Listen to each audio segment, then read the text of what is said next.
Hello friends, வணக்கம். Welcome to Anitha's healthy kitchen. இன்னைக்கு நம்ம பார்க்க போறது ட்ரெடிஷ்னலான கேரளா ஸ்டைல் உண்ணியப்பம் எப்படி செய்யறதுங்கிறதா. இந்த உண்ணியப்பம் ஒரு பாரம்பரியமான ஸ்நாக் ரெசிபி. இதோட டேஸ்ட் பார்த்தீங்கன்னா ரொம்பவே சூப்பரா இருக்கும். இது எப்படி சாஃப்டா டேஸ்டியா பண்ணலாம்னு இப்போ பார்க்கலாம். உண்ணியப்பம் செய்யறதுக்கு ஃபர்ஸ்ட் 2 கப் பச்சரிசியை 2 தடவை நல்லா அலசிட்டு ஒரு 4 மணி நேரம் நல்லா ஊற வச்சு எடுத்துக்கணும். இது 4 மணி நேரம் ஊற வச்ச அரிசி. அப்பம் செய்யறதுக்கு வெல்லம் எடுத்திருக்கேன். வெல்லம் 300 கிராமுக்கு கொஞ்சம் அதிகமாக எடுத்திருக்கேன். அடுத்ததா சாதாரண வாழைப்பழம் 2லேருந்து 3. இது சின்னதாக இருக்கிறதுனால நான் 3 எடுத்திருக்கேன். பெரிய பழம் மைசூர் பழமாக இருந்தால் 2 பழமே போதும். அடுத்ததான் நம்ம வெள்ளை கரைசல் ரெடி பண்ணிக்கலாம். அதுக்காக ஒரு பேன் வச்சிருக்கேன். பேனில் நம்ம ஏற்கனவே பொடிச்சு வச்ச வெல்லத்தை சேர்த்துக்கலாம். இதில் ஒரு 1/4 கப் தண்ணியை மட்டும் சேர்த்துக்கலாம்.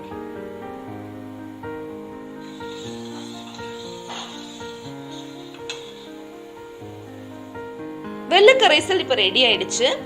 இதை நம்ம வடிகட்டிட்டு நல்லா ஆற வச்சிடலாம். வெள்ளை கரைசல் நல்லா சூடானதுக்கு அப்புறமா நம்ம மிக்சியில் அரிசியை அரைச்சி எடுத்துக்கலாம். அதுக்காக ஒரு மிக்சி ஜார் எடுத்துக்கலாம். மிக்சி ஜாரில் நம்ம ஏற்கனவே ஊற வச்ச அரிசியில் தண்ணி எல்லாம் வடிச்சிட்டு அரிசியை மட்டும் சேர்த்துக்கலாம். இதில் பாதி சேர்த்துருக்கேன். பாதியை அடுத்த போர்ஷனாக அரைச்சி எடுத்துக்கலாம். இப்போ நம்ம எடுத்து வச்ச வெள்ளை கரைசல்ல பாதியை சேர்த்துடலாம். வாழைப்பழத்தை கட் பண்ணி விட்டு அதையும் சேர்த்துக்கலாம். அதிலும் பாதி.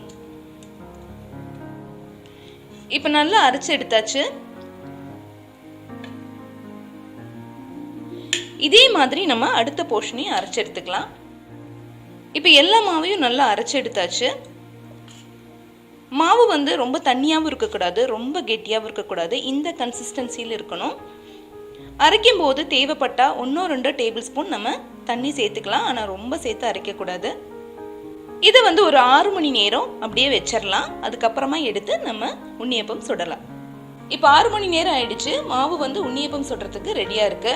அடுத்ததான் இதில் இன்னும் ஒரு 2-3 பொருள் சேர்க்க வேண்டியது இருக்கு. அது என்னலான்னு பார்க்கலாம். மாவுல சேர்க்கறதுக்காக ஒரு 2 டேபிள் ஸ்பூன் தேங்காவை இந்த மாதிரி நல்லா பொடியா கட் பண்ணிட்டு எடுத்து வச்சிருக்கேன். இதை நம்ம நெய்யில் வறுத்துட்டு தான் சேர்க்க போறோம். இப்போ அதுக்காக ஒரு பேனை சூடு பண்ணிக்கலாம். பேன் சூடானதும் அதுல ஒரு டேபிள் ஸ்பூன் நெய்யை விட்டுக்கலாம். நெய் லேசா சூடானதும் நம்ம ஏற்கனவே எடுத்து வச்ச தேங்காவை இதுல சேர்த்துக்கலாம்.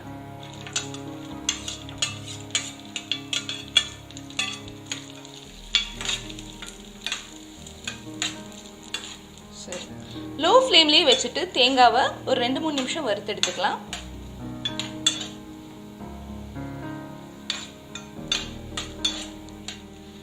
தேங்காய் இந்த அளவுக்கு ஃப்ரை ஆனதுக்கு அப்புறமா நம்ம ஸ்டவ் ஆஃப் பண்ணிடலாம். இப்ப மாவுல நம்ம வறுத்து எடுத்த தேங்காவை சேர்த்துக்கலாம்.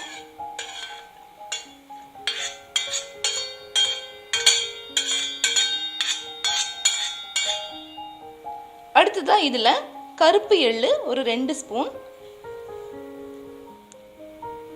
ஏலக்காய் தூள் இது ஒரு 7 ஏலக்காவை நான் ஒரு டீஸ்பூன் சர்க்கரையோட சேர்த்து பொடி பண்ணி வச்சது. ஒரே ஒரு பிஞ்ச் உப்பு. இது எதுக்காகனா அப்பத்தோட இனிப்பை பேலன்ஸ் பண்றதுக்காக. கடைசி இதுல உண்ணியப்பம் நல்லா சாஃப்டா வரதுக்காக 1/4 டீஸ்பூன் ஆப்ப சோடாவை சேர்த்துக்கலாம். எல்லாம் சேர்த்து நல்லா மிக்ஸ் பண்ணதுக்கு அப்புறமா அடுத்ததான் நம்ம உண்ணியப்பம் சுட ஆரம்பிச்சிடலாம். பனியாரக்கல் ஓரளவுக்கு சூடானதுக்கு அப்புறமா இதுல எண்ணெயை சேர்த்துக்கலாம். எண்ணெய் நான் தேங்காய் எண்ணெய் தான் எடுக்கிறேன். ட்ரெடிஷ்னலா பண்ணும்போது தேங்காய் எண்ணெய் அல்லது நெய்யில தான் செய்வாங்க. இப்போ எண்ணெய் சூடாயிடுச்சு. நம்ம மாவை ஊற்றலாம்.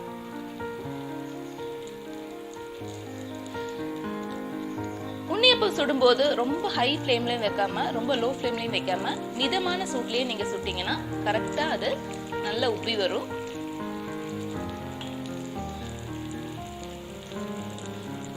மாவு கரெக்டான கன்சிஸ்டன்சில இருக்கணும். அது ரொம்ப முக்கியம். ரொம்ப தண்ணியா பண்ணிடக்கூடாது.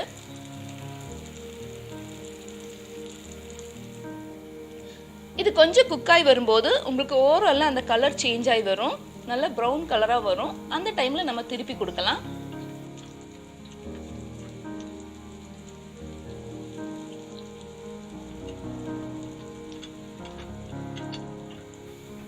இப்போ 2 சைடு குக் ஆனதுக்கு அப்புறமா நம்ம எடுத்துடலாம்.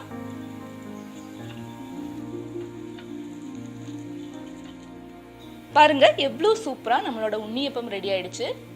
எல்லாமே நல்லா குண்டு குண்டா சூப்பரா வந்திருக்கு.